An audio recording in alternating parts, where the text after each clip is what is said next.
Salut les amis, j'espère que vous allez bien. Moi ça va super. Hop, hop, hop.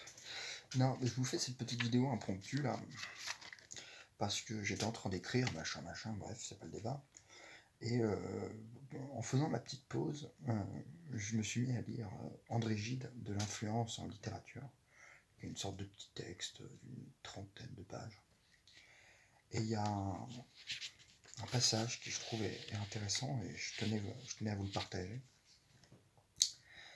C'est que précisément aujourd'hui, même sans faire profession d'individualisme, nous prétendons avoir chacun notre personnalité, et que sitôt que cette personnalité n'est plus très robuste, sitôt qu'elle paraît à nous-mêmes ou aux autres un peu indécise, chancelante ou débile, la peur de la perdre nous poursuit et risque de gâter nos plus réelles joies.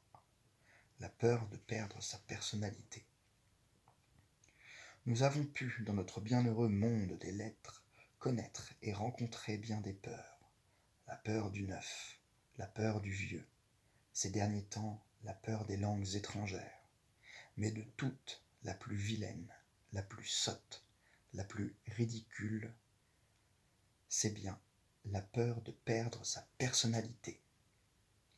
Je ne veux pas lire Goethe, me disait un jeune littérateur.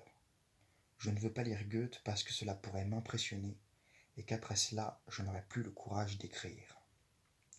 Il faut, n'est-ce pas, être arrivé à un point de perfection rare pour croire que l'on ne peut changer qu'en mal. Ça fait écho. À la personnalité d'un écrivain, cette personnalité délicate, choyée, celle qu'on a peur de perdre, non tant parce qu'on la saisit, parce qu'on la sait précieuse, que parce qu'on la croit sans cesse sur le point d'être perdue, consiste trop souvent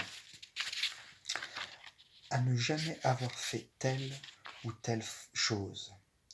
C'est ce qu'on pourrait appeler une personnalité privative. La perdre, c'est avoir envie de faire ce qu'on s'était promis de ne pas faire. Il a paru, il y a quelques 10 ans, un volume de nouvelles que l'auteur avait intitulé « Contes sans qui ni que ». L'auteur s'était fait une manière d'originalité, un style spécial, une personnalité, à n'employer jamais un pronom conjonctif, comme si les qui et les que ne continuaient pas quand même d'exister. Combien d'auteurs, d'artistes n'ont d'autres personnalités que celle-là, qui le jour où ils consentiraient à employer les qui et les que comme tout le monde, se confondraient tout simplement dans une masse banale et infiniment nuancée de l'humanité. Et pourtant, il faut bien avouer que la personnalité des plus grands hommes est faite aussi de leurs incompréhensions.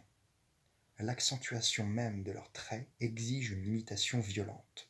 Aucun grand homme ne nous laisse de lui une image vague, mais plutôt précise et très définie. On peut même dire que ces incompréhensions font la définition d'un grand homme. Que Voltaire n'ait compris Homère ni la Bible, qu'il éclate de rire devant Pindare, est-ce que cela ne dessine pas la figure de Voltaire, comme le peintre qui, traçant le contour d'un visage, dirait à ce visage « tu n'iras pas plus loin ». Que Goethe, le plus intelligent des êtres, n'ait pas compris Beethoven, Beethoven qui, après avoir joué devant lui la sonate en ut dièse mineur, celle qu'on a coutume de nommer la sonate au clair de lune, comme Goethe demeurait froidement silencieux, poussait vers lui ce cri de détresse. Mais maître Beethoven, si vous ne me dites rien, qui donc alors me comprendra? Est-ce que cela ne définit pas d'un coup Goethe et Beethoven? Enfin bref, tout ça pour vous dire, je ne vais pas vous faire le monologue d'André Gide, vous avez qu'à l'acheter ou le voler. C'est légal d'inciter les gens au vol? Non, je crois pas. On s'en fout. Non, mais tout ça pour dire, ouais, soyez vous-même et croyez en vous, quoi. En fait, c'est un petit peu ça qu'il veut dire, quoi, finalement, le frérot. Enfin, en tout cas, c'est comme ça que moi je l'interprète. Ouais, en tout cas, bref, ça m'a inspiré. J'avais envie de vous partager ce machin. Bon, moi, je reviens, j'arrête de procrastiner. Parce que, en fait, je fais des vidéos, mais ça me permet d'avoir des arguments pour ne pas avoir à écrire. Donc, prenez soin de vous et à la prochaine.